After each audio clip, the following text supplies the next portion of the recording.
when you're talking to people who, number one, are in a little better financial place and have some money to set aside for their future in a smart way, you can provide a ton of value to those type of peoples with the right strategies and right plans.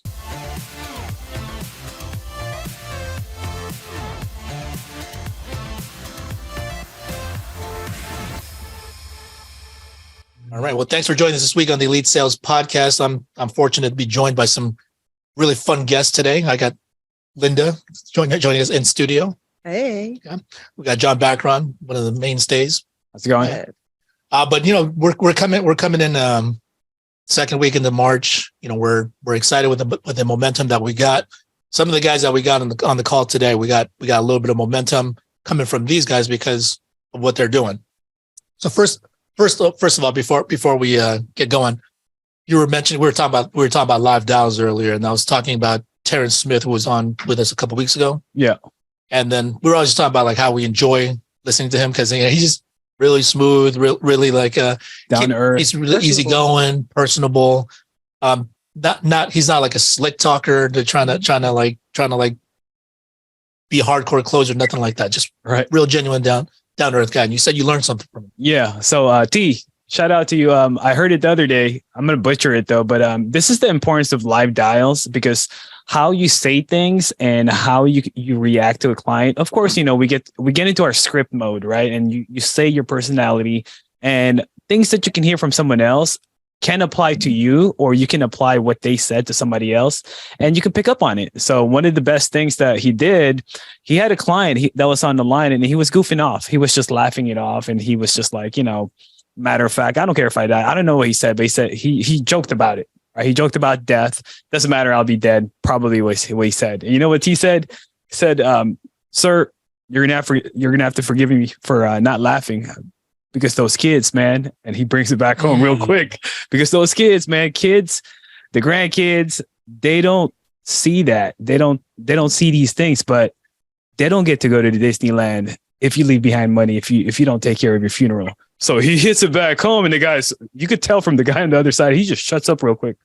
Yeah, you're right. And then he got him. I was like, nice, T. Got him. T, you on. Shout out to Terrence, man. Yeah, man, that was I remember that. Thank you, brother. You gotta just bring it back to that why, man. That people buy the insurance for the reason why they filled it out. Like it's either the kids or spouse or whatever. Just bring it back to that. And I got that from Brandon Kitchen. So we all borrow something from everybody. Oh yeah, man, that's awesome. So did you end up helping the guy out too? Did he end up getting a policy? Yeah, I probably did. Yep. Okay. One thing about it, once they admit to that why and they come out of their mouth, it's over with. They're not buying insurance for you no more. They're buying insurance for whoever they saying it's for. It don't matter what the cost is. It doesn't matter banking information, social. It don't matter then, because they're thinking about the kids. So is that what you go for when you're selling? You're listening for their why? Yes, that's the Jake Conan, Easton Patton, Zach Tardowski, all them guys. They talk about fill your why box. Easton Patton stay on the why for 10 minutes. I don't know if anybody on this phone ever asked somebody their why question for 10 minutes. That's uncomfortable. Just think about it. Just one or two questions. That's like 1 minute in. Now you got 9 more minutes, but he stayed there for 10 minutes. And if you really stay, like, fill that why box, like what is really going to look like without it. And especially if you get the wife to say it on the phone, why they right there? What you going to say? I can't afford this $60 a month. And you seen them last week buy a Hennessy bottle for $200. You know what I'm saying? Like, what's the, put it in perspective here, like really put it in perspective. Now your wife mad at you, so you really want to put it in perspective. Like they got to hear it out loud to their wife. As a husband myself, if my wife says something messed up, it's gonna make me feel less of, I won't say less of a man, but I gotta, fix that, and the importance is they don't know that till after the person is dead. Your job is to do it right now, make that feeling right now. So Well, I mean, look, it's always easier just to kind of roll with the punches and joke around with the client, and Right. and almost be a clown sometimes, which we don't want to get to that point. Like it's important to have a little bit of levity, But Terrence, when you brought that up and said like, I apologize if I'm not laughing, because I got to think about the kids. It's kind of an uncomfortable thing to say to somebody, right? Did you feel uncomfortable, and like what made you push and say it anyway? Brother, man, when I started selling, I was going face to face, and face to face going why, talking about that why, talking about what they're gonna have to do to get that pit in your stomach. But that's when you going down the right path, right? So I don't know if anybody on this, well, everybody on his self insurance, so people know about this situation I'm about to bring up. So pretty much, when you ask the client what it's going to look like without them, they give you one of these brush, undercover, just check the box answers. And so you like, okay, let me just keep going. Maybe I get them at the end, maybe here. 99% of the time, if you really write that down, you never sell those. The people that kind of give you that check the box why, it's better to lose the sale right then if you're going to lose it. Because if you keep going forward, they're going to give you some type of rebuttal. And it's really not the real rebuttal. It's just that they don't know why they getting it. You know what I'm saying? They knew it at 3:00 in the morning yesterday when they filled out the form, but they don't know that it's not live right now on the phone today. So your job is remove you out of the situation, and whoever they thought about when they filled that form out at 4:00 in the morning, because most of the leads like in the middle of the morning, late at night, 2 in the morning, they losing sleep. Whoever they thought about then, that's who you need to bring up. So that's what if I could just add what he meant by that, like it's better to lose the sale right then. Terrence is talking about he's overcoming that objection. He's closing the deal before even the price and the numbers go in. He's hammering that. Because if you can't get over the value and building the value of needing that insurance coverage today, it doesn't matter when you give them the quotes at the end. They're going to brush it off too. So that's what he meant. How do you handle when a person doesn't have a beneficiary and they joke about saying, well, I guess you can be my beneficiary. I had a man do that. I'm like, well. Yeah. Well, whenever they joke, don't laugh until you fill out an application. When you lost the sale whenever you laugh. That's the first thing.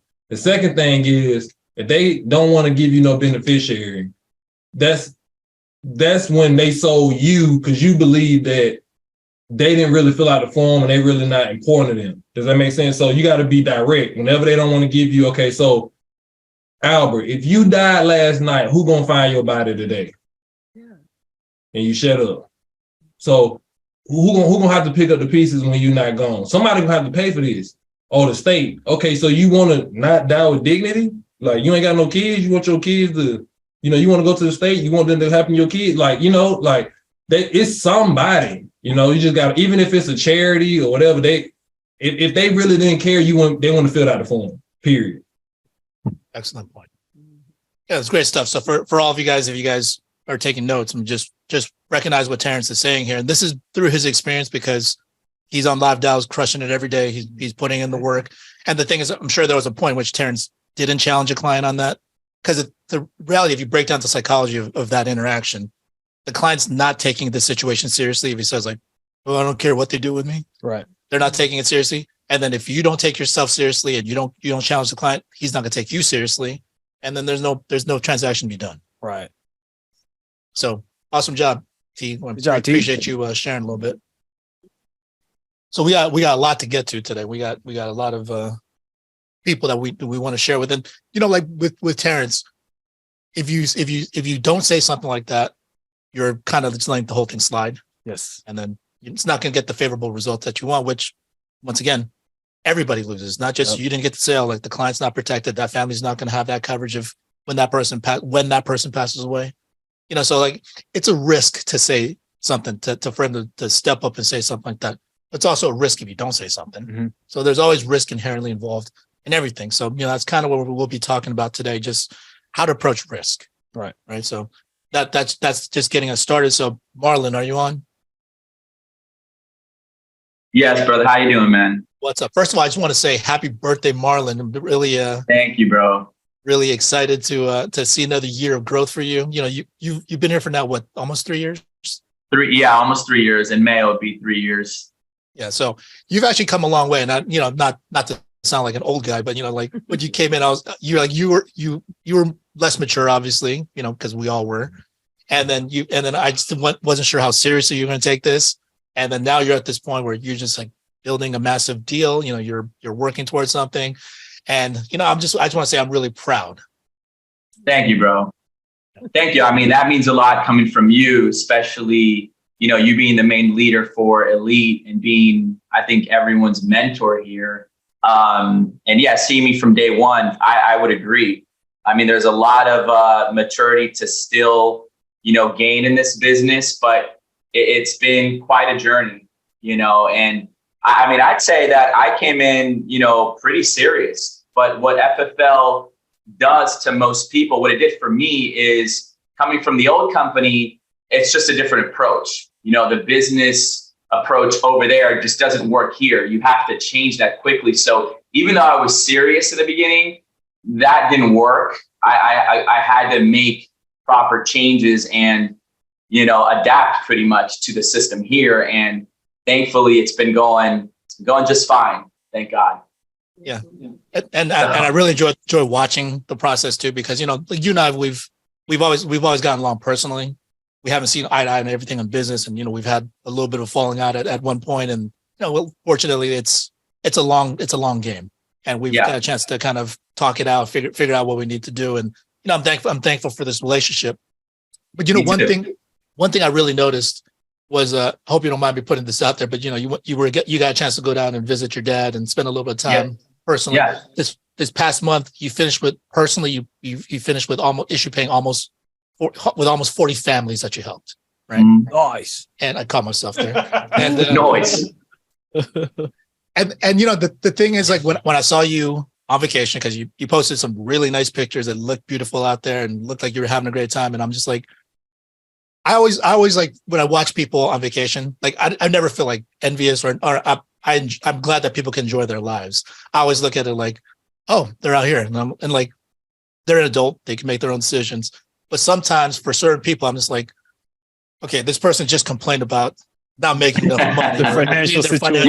You shouldn't be on vacation, in other words, kind of thing. I mean, I'm like, you should do whatever you want, but then don't complain when you get back about not having this and this is falling behind. Right. And with you, I mean, this speaks to the progress that you've had in your 3 years here. When you were there, I'm like, cool. He just helped 40 families. He's making money. He's doing well for himself. He's maturing. He's got a bunch of different things going on. I hope he enjoys. Right. And that's the genuine feeling that I had. And I felt great to be like someone that I feel like it's under my care to some extent, is able to thrive and go take care of his business and then also go and enjoy life.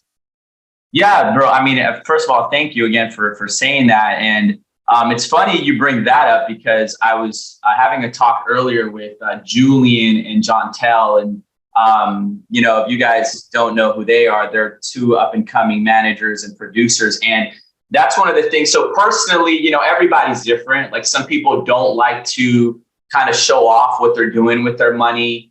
And I understand that, because that could be misinterpreted. Like, if you start showing off this and that, it's like you come off maybe as, I don't know, maybe an a-hole or whatever. But one of the things for me is that I do want to show off some of the stuff that, I'm able to do, because I really want to brag on the opportunity. And that's really what it is that I'm able to help 40 families, in the month of February, 12 families week 1 of March. And I'm still able to do that. I really want to show and be an example of like a balance, because work is not everything to me, but it's my foundation. Without FFL, I can't have a home. I can't have the car. My kids can't have what they, what I'm like, this takes care of everything for me and my family. So I think it's very important as a leader and a manager to lead from the front, one, and, to really show off what you can do, because everybody's different. Some people don't care about some of that stuff. I personally do. Like, I don't want to see, I kind of want to know what you can do with so much money. Like, when you help so many families, man, what's your lifestyle like? Like, what kind of trips can you go on? What kind of food can you eat? Like, and this is coming from a person that's been broke most of his life. I wasn't exposed to any of that. And yeah, to me, that's attractive. There's a different world out there. And if I can do that for me, my family, and teach others to do that, I think it's a very powerful thing. So we had a great time. I mean, to go even deeper, that's my father. That, he got deported years ago, and I hadn't seen him in a long time. Last year I went to this island, Roatan, and it was the first time I saw him. It was the first time I met my little brother. So these are very emotional, but necessary and heartwarming trips for me. And it's all because of FFL. Like, I mean, I'm working hard for sure, but to tie into that maturity that we're talking about earlier, early on, I just didn't understand any of that. I didn't understand the work that it took and the scheduling and the discipline. But now, definitely having an agency and the responsibility that comes with a large agency, I would hope that someone in a position like that would take it seriously and take advantage of it. Because, one of the things that I believe in is taking advantage of our high contracts.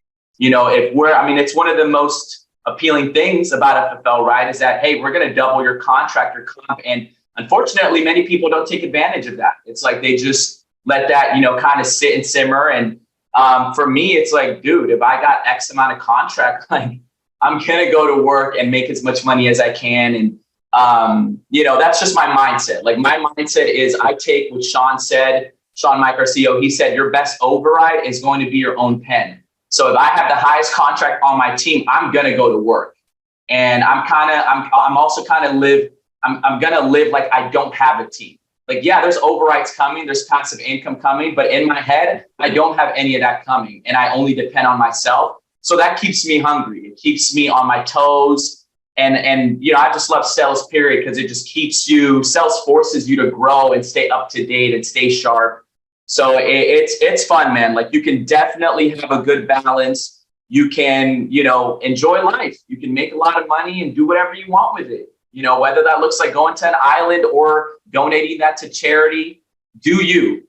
But, just don't be broke and don't complain, because you don't have to live that way. Not here, at least. Awesome. Well, I just wanted to have you on real quick just so I can wish you a happy birthday. Thank you, brother. I appreciate it. Thank you so much. I'll see you this weekend. We're going to celebrate your birthday properly. See you soon. All right, my man. Okay. So that's awesome. I love those type of stories. I love when people actually can do, because, sometimes you see people on social media, and don't be fooled most of the time. When you guys are on here watching, you see people on social media, they're posing in front of a car that's not theirs. Yeah. Right. They're taking pictures at a certain angle to take a picture of someone else's bottle at someone else's table in a club. Like, I don't know. Like, people know. I think people generally want, when it's fake, right? Right. No, I don't. You don't? Okay. Well, They freak me out. I mean, they fool me, but I'm when he says take a picture of someone else's bottom, I'm like, really? yeah. Yeah.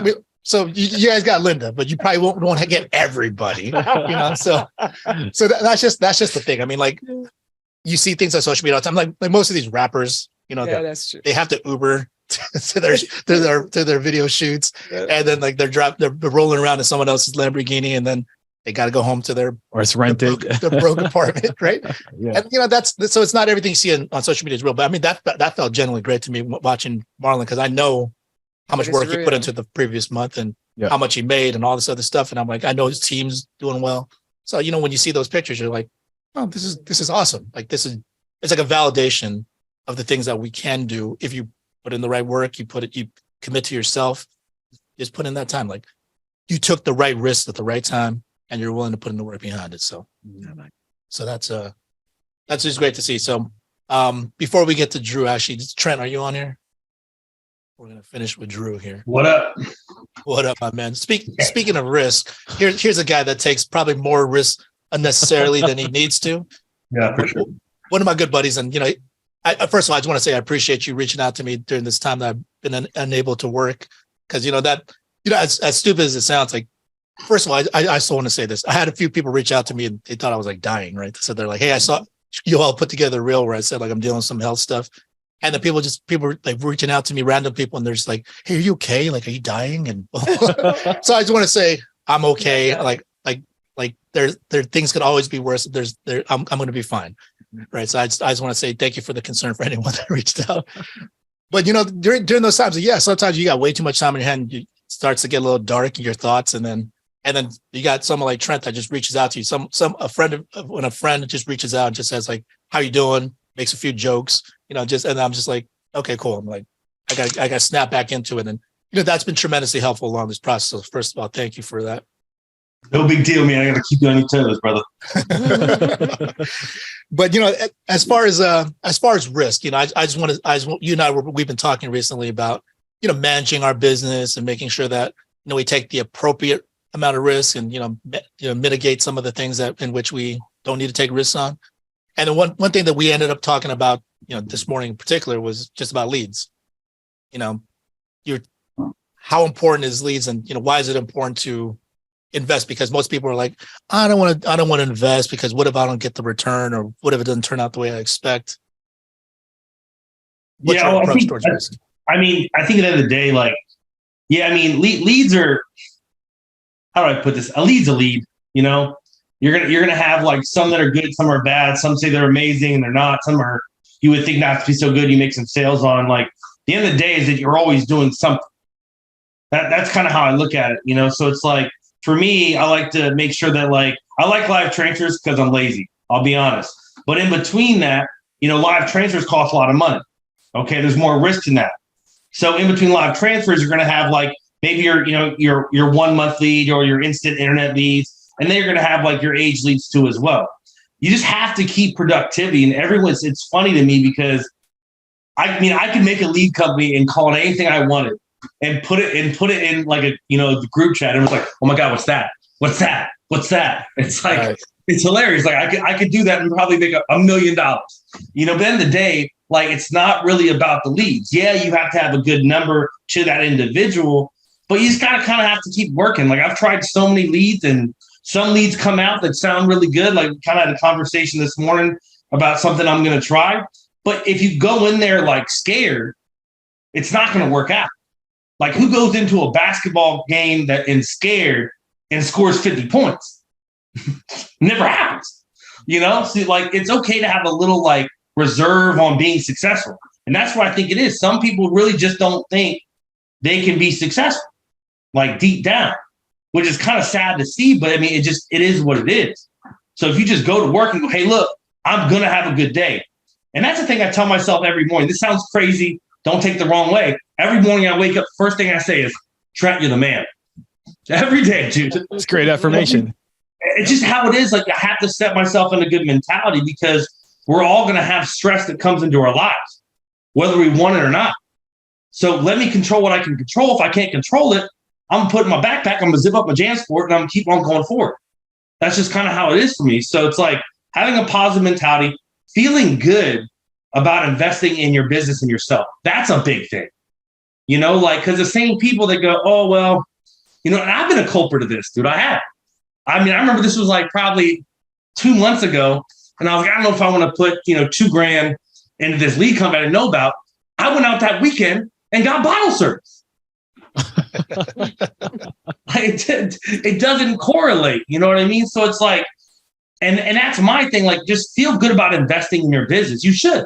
Successful business owners feel good about taking money that they've made and putting it back in their business. And it's okay to be tight. But maybe you're just tight because you're not investing. You're like when people buy leads, right? And I always tell people this, you can't buy 10 leads and expect to know if the lead company is decent. Get yourself, you got to spend $500 or $1,000 on leads to get a good 50, 100 or whatever it is to really know if it makes sense. Because you feel too small with that. So a lot of people, they go, oh, this new lead, age leads or whatever, I'm going to put $100 into it. I'm like, oh, big baller, let's see how it goes. And they don't sell anybody and they're all upset. And then what do? They walk around with a chip on their shoulder oh, age leads, forget them, they're garbage. How many did you buy? 8. Oh, makes a lot of sense, right? So I think it's just the lead thing is just there are some companies that come out that do a really good job, enjoy that. But if you always have different leads coming in or leads you're using, it's just a productivity thing. If you make 300 calls a day, it's physically impossible to not make money. It just is. Maybe some days you won't, but they don't have that day where you write or you protect 6 or 7 families. You know what I mean? And that's just, I've had days like that where Like last Monday, I go in there, or no, I think the Friday before that, I got slaughtered. I went like 0 for 6, spent like $600. Next day, slaughtered. And then the day after that, I mean, it's protected 7 families, you know? I mean, that's just how it works. You know, it's like if you're spending time in the wrong mindset, you'll never find the right one. It's the same thing like hanging out with people, right? If you're hanging out with the wrong people, you never find the people that you should be with to excel. That's another thing too. Get away from negative people. That's where I'm gonna leave it. Negative people in your life, throw them in the trash, man. They ain't worth anything. They're really not. You have family members that are negative, give them their little 5 minutes, say, hey, mama, I gotta go. Boop, and I'm going on with my day. Doesn't mean you don't love them, but you have to be around positive aspects. Yeah. Speaking of that, positivity about, you know, how you're having a good affirmation about, you know, Trent, you're going to be the man. Whatever you're saying in the morning about yourself, about your leads, about your business, your mind and your body's going to live up to that expectation. And if you don't live up to that expectation, it's going to be an awkward feeling. So would you rather ask yourself in the morning, John, I'm going to do great, I'm going to sell these leads, or you wake up in the morning and says, I got these appointments, I'm scared that I'm going to get no-showed and they're not going to work and they're not going to buy. Your body will completely shift and feel and make up to that expectation of what you said. You live up to your own expectations. Right. So are you going to take that risk, or is it an investment, really? So you got to just put in a full head of steam of saying, like, we're going to make a great day. I'm going to sell all these people. I'm going to help out a lot of families. And if you just continue to say that every single day with your productivity and with your work ethic and your work schedule, along with the people that surround you with the live dials, it's going to continue to work. I feel the same way. I think that one of the things that I hear amongst my business, and I'm a part-timer in here, but full-time I deal with people. And affirmations are so important because people watch what I do on a regular basis and they're like, Linda, how do you go on? And like you, I basically tell myself, Linda, you're doing good. Every day is a new day. And today I'm going to try my best. And all I have is my best. Yes. That feels very nice. Yeah. Very nice. And so when we're doing this industry and we look at it as, you know what, I'm going to help so many families. Yes, we get paid and it's great. But the idea of the word help is really the bottom line, is that we're doing something that's better and bigger than ourselves. And what we see is every day is not promised to any of us, you know, and on any given day, somebody might not be having a great day and someone may want to end their day. And what we have to say and offer on the phone might be something that can be life-changing. And so for me, every day I have to tell myself, Linda, you're doing a good job. Yesterday, you did a good job. You know, today's a new day. And so with that, it allows me to keep going. And then what happens is I believe it. Yep.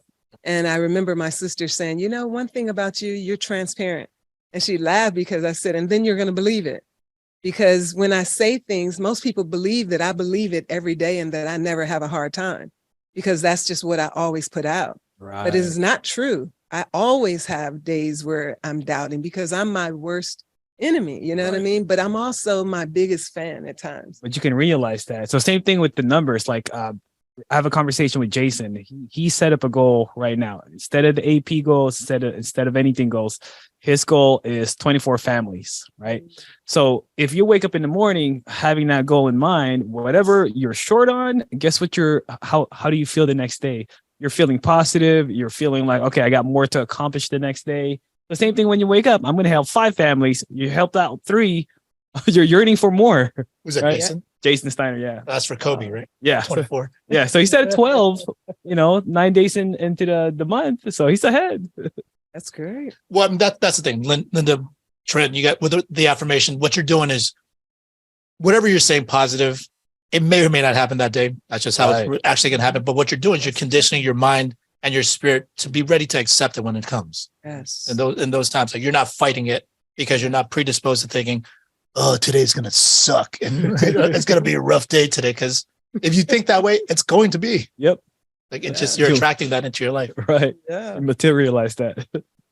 So Trent, just to wrap up. I mean, so you've never been shy to invest, and not just this, but different things. And, so that's the thing. I mean, I think the biggest thing is when you invest, you got to look at the bigger picture. And when people look at, I'm just going to buy 4 leads because I don't want to spend too much in case it doesn't work out. What are you looking forward to? Like, you're just looking to not lose. Yeah. And you're going to lose. Yeah. So you got to look at the prospective upside for everything that you take your risk in. Is that how you approach risk? Yeah, I mean, but here's the thing: like, people expect risk to like equal instant reward.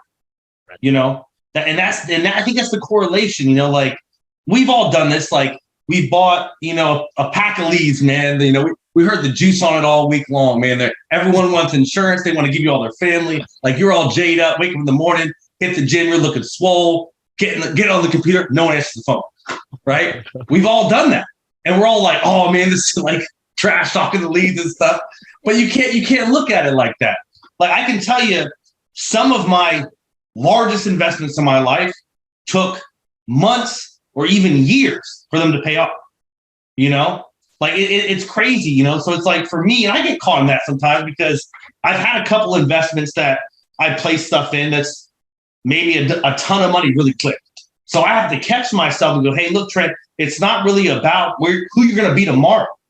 You know, it's like, who are you going to be in 90 days? So like I always do 90 days. It's a really calibrable time period where I can kind of like figure out a lot of stuff and I can like just hit the ground running. A year is just a long time, but just in general, like, go, hey, look, we're going to start running these leads. Okay. If they don't call them, if they don't pick up, I'm going to call them 3 times in a row, but I feel good about it. So it's like, I'm looking at down the road. Now, do I take some risk where I know there's a hole in front of me? I'm like, hey, let's hop in. I've done that before, you know, sometimes it works, sometimes it doesn't, but I think life is full of those different types of risks, you know? So it's always like outward longevity that I think about. I want to go, know where it's at right now and where I could take it. Not necessarily where it could go, but where I could take it. That's the big picture, you know? I agree with that. I think that over the years, I've looked at tangibles, like I've owned properties and I've had to work those properties. And now in this industry, I realize that annuities can be calculated into properties. So the way I look at it is I've always looked at my house as my bank.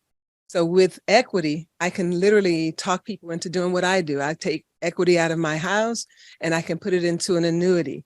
And within a 30-year window of time, which is what a mortgage is, that annuity will grow into the equity for a whole house without doing work of managing that house. So the way I look at it is I can literally have 10 annuities without having a manager of it. I don't have to have a property manager. I don't have to have plumbers and electricians and all of that, Right. which is what I grew up under with my dad being a contractor. I saw that industry. I saw how it worked. Now I'm transposing it because I am older. I feel like I'm wiser. I look at annuities as properties. So the way I look at people, I'm now encouraging them, take your 401ks and roll over it into an annuity. Annuity is a single premium deposit. You don't have to feed it. You don't have to manage it. It is there for you. You can do the same thing every 2 years. You can do another annuity. And then by the time you're retiring, especially at my age, I have another good 10 years. By the time I retire, I want to have at least 10, what I call properties, but my properties are going to be annuities. And there'll be things that I don't have to manage. There are also things that can have death benefit. They're things that I can leave behind to my 3 children. So with that, it's a security that I'm willing to take a chance at. And you got to spend money in order to make money. So those are the adjustments that I've made over the years. You know, at my age, I've owned properties, I've owned houses, I've lost money behind them in different states. And now I realize that this is actually less work, you know, putting it into selling to people and talking them into doing what I already want to do. I don't want to sell people on things that I don't want. It's just, that's the way I can feel good about getting up in the morning. I want to sell someone on what I actually would do. What are my actual numbers? And so I really like that. I can affirm it. I agree with you, my brother, that, you know, you got to tell yourself some stuff, you know, to keep it going. That's right. So keep it up. Yeah, you got to have a plan ahead. So I mean, as far as taking risks, I mean, look, we all got to take risks. Yeah. And if by you not taking a risk, you're taking a risk anyway. Right. But if you take a risk, you got to be a calculated risk in that you know exactly where this is going, or you have an idea, have a reasonably good idea where you want to go with this thing. So if you take that risk, like you're investing in leads, if you're not going to work them, it's it's a pretty bad risk. Exactly. So you still have to commit to it. You still got to put in that time. So Trent, before we let you go, Terrence was on here a couple of weeks ago too, when we were talking about we're just talking about like different word tracks and people on live dials. And we were actually just talking. I was joking because you couldn't join us that week, and I was like, isn't it great that like I could be on there, I could fumble through it, still make a sale just based on the numbers. And then there's people like Trent who sounds incredibly confident. He's having a good time. He's joking with the client, and he sounds incredibly confident, but he's still not going to close everybody anyway. Right. So the thing is, the numbers are the numbers. You can't beat the numbers, and the numbers can't beat you. Yeah, no, I mean, it's all a numbers game. And the one thing I will say about live dials is careful what you say because people have kids. I'm going to say that. That's the first thing I will say. But yeah, no, it is a numbers game. It is a numbers game, man. Like every morning I get on, Terrence is on, Gerald's on. I mean, those cats are always on, so it's like, it just is. And you got to be okay with some days, it's just not going to work out how you want. That's all good. It's like, hey, I'm not really thinking about today, and I in my life, like I've been broke. I've been broke. Marlon's been broke, like he said. That's just how it is. But sometimes you get pushed against the wall, you start really realizing things. But there's two types of people, right? Like if you get pushed against the wall, like there's people that are going to cry, and they're going to complain, and there's people that are going to make a change. So it's like I can't remember where I heard this, but someone was interviewing Warren Buffett, and they were like, "Hey, why? Like your whole system of wealth, like why it seems so simple? Why don't people follow it?" And very simple answer is, you know what? People have a really hard time getting rich slow. Yeah. And sometimes I hate to say this, it's like sometimes it's better not to have the money in your pocket because I know if I got a couple bands in my pocket, that's getting spent. Bottle service. Bottle service. I'm like, how much for a table? Doesn't matter. Give me two. So if that money's already like in some type of lead generation system, I can't spend it. So like even for me, like I keep all my money in investments. Like my checking account looks like I should be on food stamps. Nothing against food stamps, but that's just how it is because I know when it's in my palms, I go like this with it, like this. That's just how I am. So like, I just want to keep all my money is what's moving, because I'm an irrational spender. So I want to put my money away already in my investments. Kind of like what you were saying is that, hey, if you have all this money, people may think, hey, look, maybe I'm out a couple $1,000 a month because I'm spending on leads or properties or annuities. But dude, look where you're going to be in 20 years. Right. Because how many people in their 50s and 60s go, man, wish I would have started sooner. It's like, hate to say it, brother, you can't extend your life. I wish you would have too. That's just kind of how it is. So I'm a big fan of that. I really am. Like I've taken a big risk. I've lost for sure on some of them, but it's okay. Because once again, I wake up and I say, what? Trent, you're the man. And sometimes my girl next to me looks at me and goes, no, you're not. And that's just how it works. But Cool. Well, great stuff, Trent. I mean, appreciate you hopping on and just sharing a little bit of perspective. And in case no one's told you aside from you, Trent, you're the man. Oh, very nice. All right. So looking very patriotic, by the way. I love it. I know. That was just for you only. All right. So Drew, are you on your side to keep you waiting? Yeah, I'm on here. No worries. That's been good so far. Yeah, we wanted to save the best for last since you just came off a month in which I think you've helped close to 26 families, if I'm not mistaken. And then you finished the first. Sorry. Yeah, something like that. It should have been a lot higher, but nothing issued to, or a bunch of them didn't issue until like this week. So it is what it is, man. But we're going to keep going. Yeah, you're off to a good start. You mean you've helped close to 9 families this week, the first week of March. So then it's just gonna come. If you put in the work, it's gonna pay off at some point. Yep. So that's actually something that I wanted to touch on, because if you guys haven't seen, what's your handle on IG? DM the Drew. DM the Drew. So Drew's been putting out a lot of really good content. Micah shares it with UL sometimes, and sometimes we get a chance to see.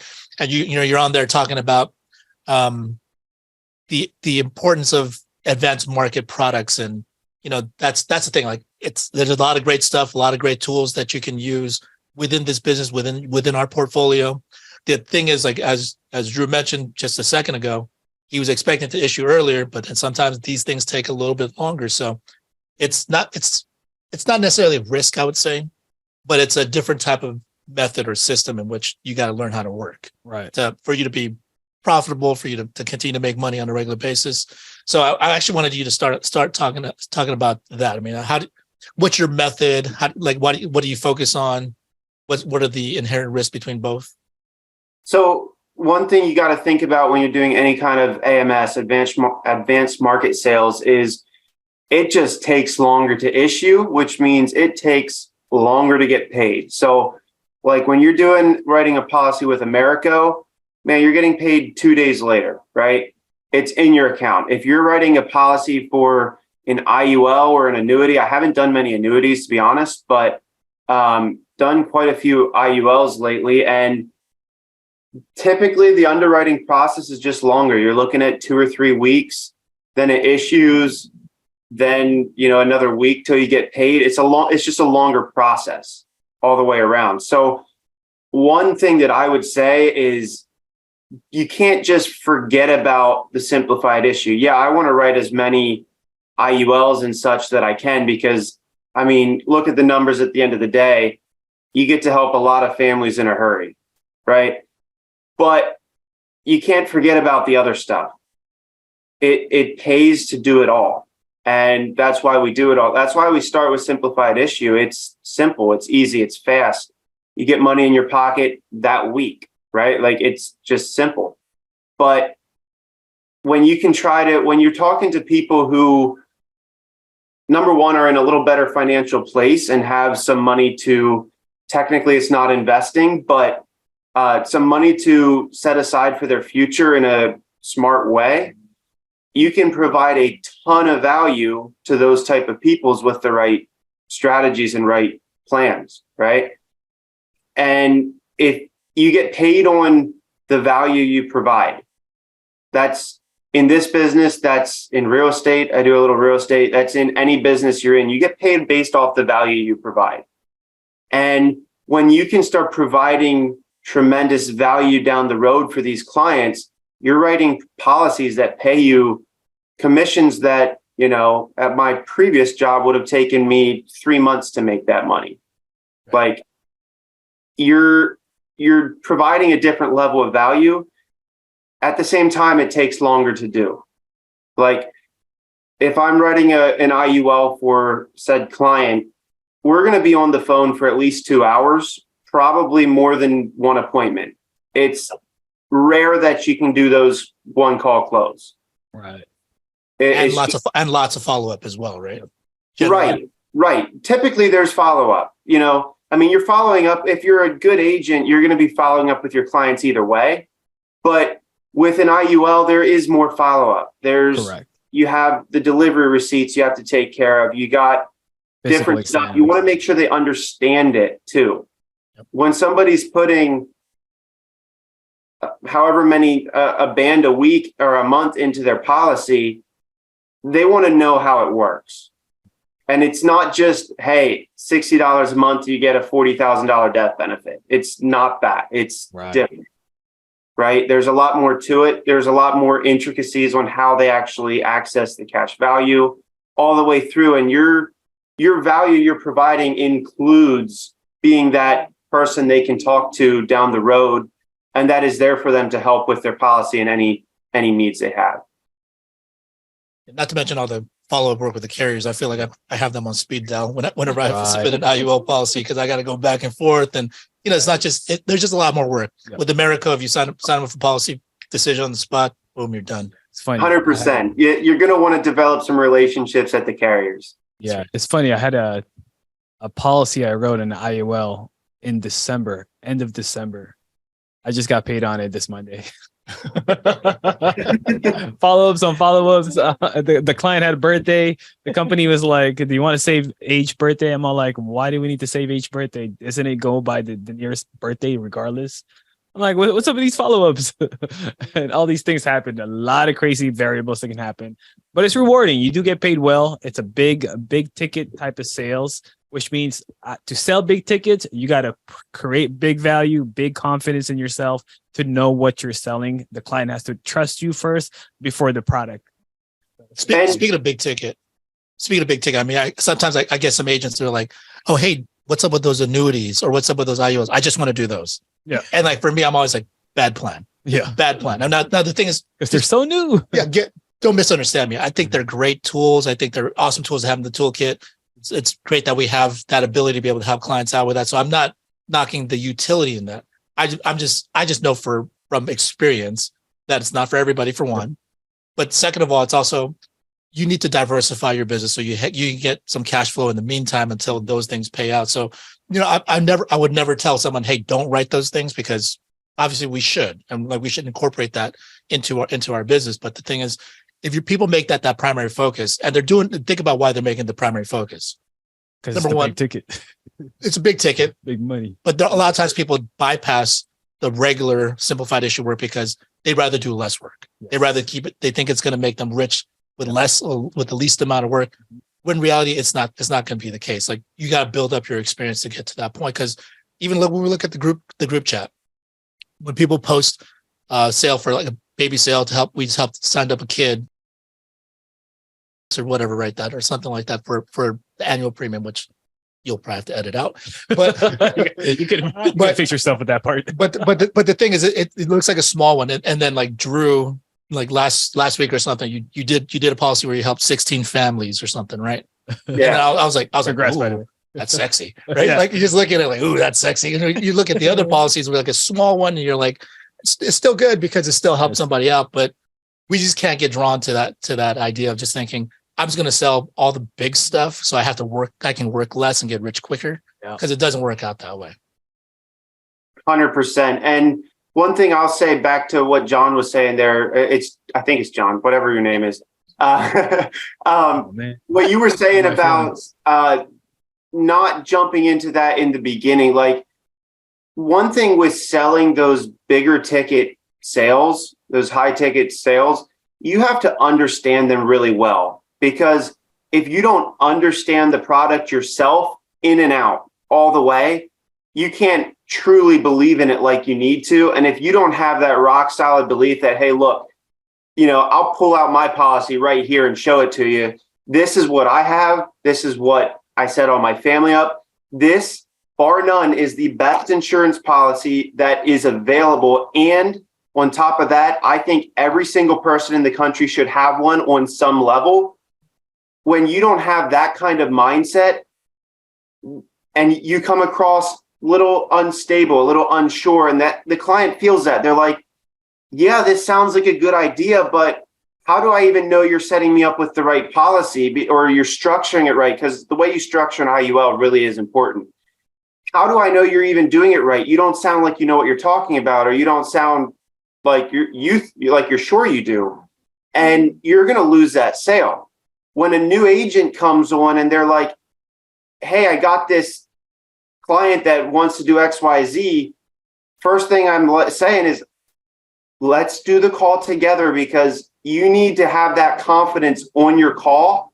Even if it's not you, somebody on the call has to have that confidence, or it's going to slip through and they're going to go talk to XYZ person guru from Instagram who has that confidence. And that does make a difference. Yeah, credibility runs big, especially on big ticket items. Like I got a couple of in-laws, siblings, and whatnot, and they start talking about their kids. They start talking about IULs for their kids, and most of the time they're just asking, "What are you doing? I'll do what you're doing." But if you don't have one, you don't know how it works. That's why you don't have one. What credibility do you have? You lose them right there. You look like you're full of crap. Yeah. And you probably are. Yeah, no, and it all ties in. I mean, like, it goes back into the people just don't want to do the work. They just want to seem like they know what they're doing, so they can just trick a few people into getting big policies, and they think they're going to become rich, and then you're back in the same position. And are there exceptions? Yeah, of course. But I mean, that would never be the way I prescribe anybody to start their insurance business that way, unless you came in specifically with that and you're willing to put in the work to learn how to how to understand that part of the aspect of the business, and but just be realistic with yourself. That's the thing. I agree. Now, you were speaking about IG gurus. If they were to go on there and start looking up other people, and then everyone's got an opinion, as we were talking about on the Q&A the other day on John's post. People started like commenting, "No, this is the way to go. This is the way to go." And people on the internet's an ugly place overall. But you've decided to take hold of that and take charge, and you've owned your social media, and you decided to put out a lot of useful content about advanced market type products. And what compelled you to do that? What was your goal in doing so? Well, I guess starting out on that, I was watching a couple other channels of a couple other people at FFL that were absolutely killing it, double Hall of Fame kind of production. And that's what they were doing. And I reached out to them. I said, "What are you guys doing?" They said, "Well, we're running some social media ads, but the majority of our business comes from organic social media." And I started looking at their content. I said, all they're doing is making videos that educate people how to do it properly, how they can, build a tax-free retirement, or how they can structure an annuity, or like they're just putting educational content out. And I said, well, that can't be that hard. If I can help 800 families a year by putting out Instagram reels, I'm like, why not? And then, I started doing it, and it's a lot harder than you think. Yeah. Which, Albert, you put out a lot of content too, and it's, as well as I do, it's not easy to put out good content. And, I'm still in the very beginning of it. Every single video gets better and better, but, and just learning how to actually record content. But That part. at the end of the day, like, social media is free marketing. If this was 20 years ago and you wanted to get your name out there, you had to pay for radio or TV ads or a billboard. $1,000 a month for a billboard beside a highway, and that's on the low end. And how many people do you really get from that? Probably not real many. And social media is a place where not only has it become your resume, like if people want to know who you are, they go to your social media. But not only that, but it's a place where you can put out a lot of educational content and develop your own personal brand, where when people think of IUL, they're thinking, hey, I saw this video on Instagram. I follow this guy. I don't know what his name is, but he really seemed to know what he was talking about. I really liked what he was showing me. And it's not an instant game. You can't start posting content and think you're going to be, picking up an extra client a week from social media in the first month or two. It's a long game. Mm-hmm. It's not instant at all. Like the first 2 months I was doing it, which wasn't super consistent, straight up honest, I didn't get any clients from it then. And I was getting discouraged, not being consistent. I'm like, okay, what do I need to do differently? So it comes down to evaluating, what are your goals? What are you trying to accomplish here? Well, if I want people to follow me, I have to put out value. They're not going to follow somebody just because he talks into a microphone or has a bunch of cool emojis flashing on the reel. Like anyone who follows you because of that doesn't have money to invest. Like it's not your client. Good right? point. So you got to put out value, and a lot of it. And eventually some of those reels, some of those TikTok videos, some of those Facebook reels, whatever they are, they're going to, one or two of them is going to go viral for no apparent reason and get thousands of views. Mm-hmm. And when that happens, you get hundreds, if not thousands of followers. And every follower you get, if you're doing content right, is eventually going to turn into a client in some way, shape, or form. Or not every single one, but a large percentage of them eventually will turn into clients.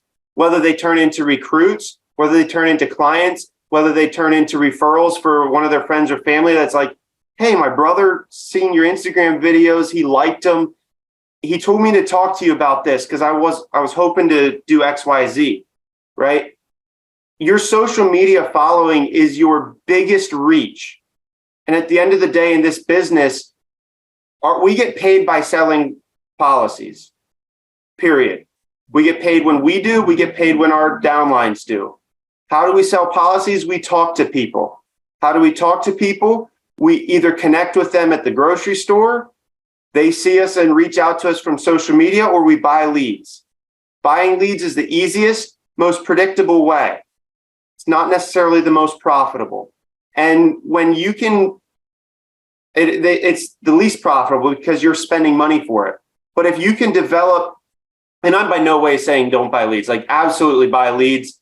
I still buy a ton of leads. A number that if my wife found out, she'd probably lose her shorts. But like, if you still got to buy leads, but if you can generate those extra contacts from social media or from talking to a random stranger at the gas station, that makes a difference. And that's going to move your bottom line a lot higher at the end of the day. Like, and just remember, like, think about it this way. So in the same way that, you know how if you're dialing the phone and you're not working very hard and you help 4 families in a week, and the next week you're like, okay, I'm going to work really hard for this amount of time. You work twice as hard. Suddenly you help 15 families. You grow exponentially. Like, the amount of work you put in is not necessarily even with the amount of output you get. It just isn't. I don't know why, but it ain't. Same with social media. If you're posting 1 video a week and you're getting 1 client a month or every 2 months, when you double that and do 2 videos a week, your organic reach is going through the roof. And when you quadruple that, your reach doesn't quadruple. It increases exponentially, way more, 10x's or 20x's. So when you can stay consistent at social media, the algorithms, they like that because they want creators to put content out because that's their entire business. Right. So when you can be what the algorithms like, they push your content, put you in front of a ton of people. When you get in front of a ton of people, if your content's any good, or if you're providing value, they're going to start to trust you and think about you when they're ready to set up their own policy. And yeah, just saying, I've probably helped close to 20 to 30 families over the last 2 months from social media. Wow.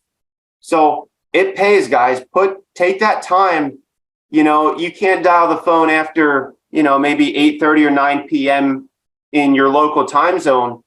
Take that time, put some videos out. It's worthwhile. Videos with value. Yes. Yeah, I mean, don't be wasting people's time looking at some dancing, pointing at life insurance, annuities. I don't know what people are doing, but provide some value. Yep. You're not going to get a follow because you did some weird little trick on it with a filter.